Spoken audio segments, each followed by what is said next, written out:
Welcome back to my channel flavours by Shubhra. আজ তৈরি করব কিমা পোলাও।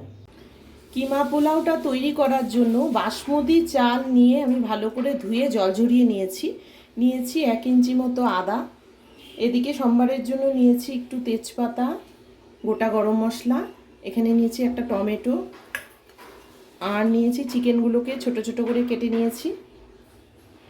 আর এদিকে আছে টক দই, আদা রসুনের পেস্ট, এখানে আছে পেঁয়াজ কুচি আর কাঁচা লঙ্কা।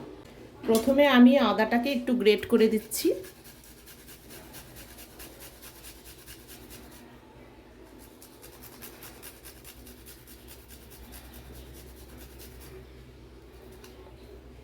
চালের মধ্যে এবার দিয়ে দিচ্ছি হলুদ,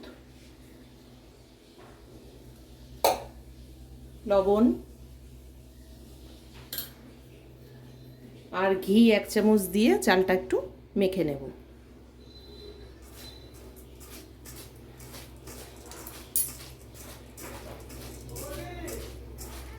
প্রথমে একটা হাঁড়ি গরম করে নিয়ে দিয়ে দিচ্ছি সর্ষের তেল।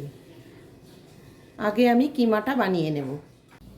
তেল গরম হলে আগে পেঁয়াজটা দিয়ে দিচ্ছি।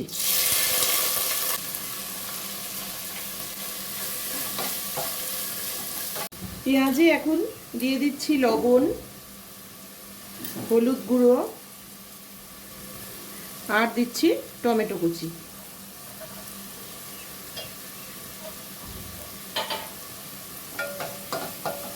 এবারে দিচ্ছি আদা রসুনের পেস্ট।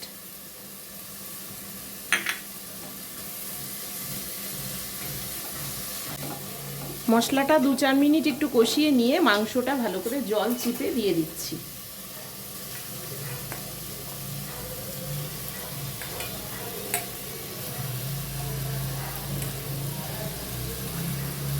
এবার ভালো করে একটু কষাতে হবে। 10 মিনিট একটু ভালো করে কষিয়ে নিয়ে এরপর আমি টক দইটা দিয়ে দিচ্ছি।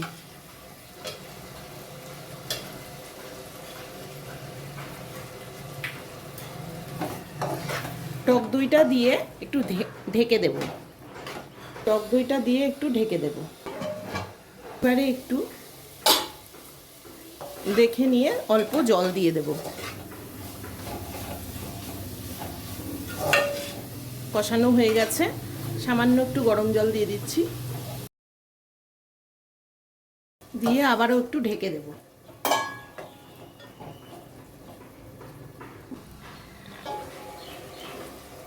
মাংসটা মোটামুটি 80% কুক হয়ে গেছে। এবার আমি এটা এরকম অবস্থাতেই তুলে নেব। পোলাওয়ের সাথে আরেকটু মাংসটা সেদ্ধ হয়ে যাবে।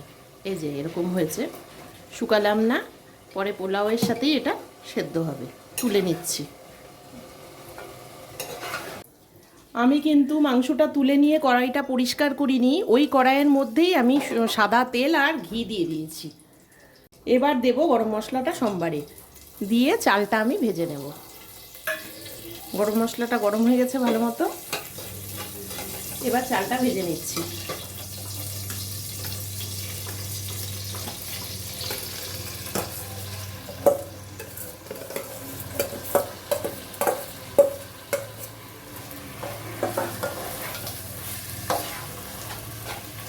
চালটা দিয়ে খুব সুন্দর একটা গন্ধ বেরিয়েছে।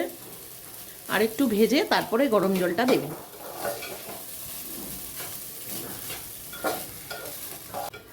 চালটা যেহেতু ভেজানো ছিল আর অনেকক্ষণ ভাজাও হয়ে গেছে, এর সাথেই এবার আমি মাংসটা দিয়ে দেব। মাংসটা অনেকটাই সেদ্ধ হবে এখনো, সেই জন্য দিয়ে দিচ্ছি।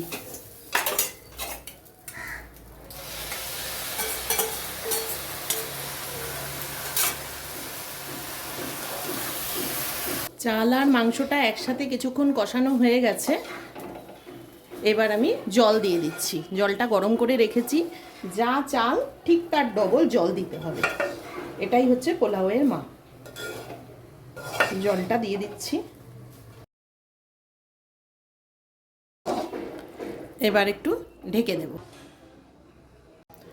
কয়েকটা কাঁচা লঙ্কা দিয়ে দিচ্ছি, দিয়ে গ্যাসের স্টিমটা একদম কম করে বসিয়ে রাখছি। 10 মিনিট দমে রেখে দেওয়ার পর এবার খুলে একটু দেখে নেব।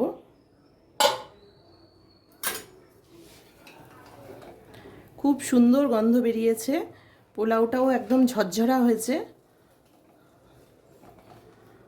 সেদ্ধ কেমন হচ্ছে একটু দেখে নিচ্ছি। হ্যাঁ, সুন্দর সেদ্ধ হয়ে গেছে। এবার একটু ঢেকে রাখলেই হয়ে যাবে বন্ধ করে। তোমাদের যদি কিমা পোলাওয়ের এই ভিডিওটি ভালো লেগে থাকে তাহলে ভিডিওটিকে লাইক করো, চ্যানেলটিকে সাবস্ক্রাইব করো, আর যারা ফেসবুক পেজ থেকে দেখছো তারা পেজটিকে ফলো করে দিও। আমার রান্না রেডি হয়ে